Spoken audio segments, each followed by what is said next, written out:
ప్రత్యక్ష ప్రజా పోరాటాలు లేవదీసైనా సరే మన ప్రాజెక్టులు సాధించుకోవాలి, మన నీళ్లు సాధించుకోవాలి, మన ప్రజలకు అన్యాయం జరుగుతుంటే ఎదురు తిరగాలి, కొట్లాడాలి, తప్పకుండా ప్రజలకు న్యాయం చేసేదాకా మనం ముందుకు పోతూనే ఉండాలి.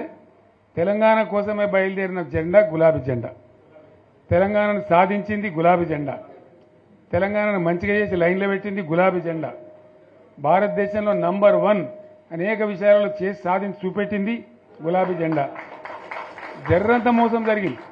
ఆ జర్రంత మోసానికి ఇవాళ ఓడోడిగా ఉనుక మీద రోకలోనే దుంకులాడుతుండు. అంతే కదా, ఎందుకు వానికి దాని కూడా ఏమేమో మాట్లాడుతుండు. సరే, నేను గంభీరంగా మౌనంగా చూస్తున్నా. నేను కొడితే వట్టి కొట్టు నాకు అలవాట్లేదు కదా.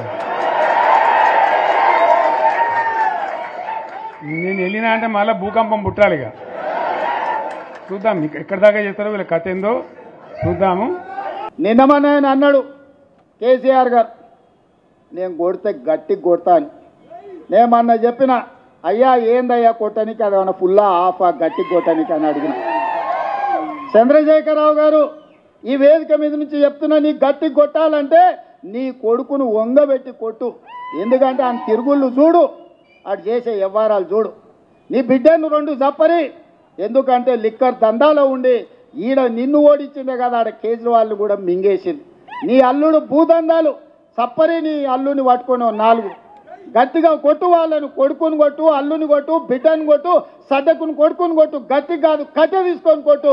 వీళ్ళు చేసిన దుర్మార్గాలు తెలంగాణ సమాజం చూసింది కాబట్టే నిన్ను గట్టిగా వంగబెట్టి కొట్టింది తెలంగాణ సమాజం అని చెప్పిన చంద్రశేఖరరావుకు ఆయనకు చెప్తున్నా.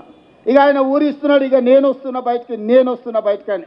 అయ్యా, నువ్వు బయటకు వచ్చినప్పుడు, నువ్వు కుర్చీలో ఉన్నప్పుడే మా యూత్ కాంగ్రెస్ కార్యకర్తలు నేను బండకేసి కొట్టిరు. మళ్ళీ వచ్చేదేముంది?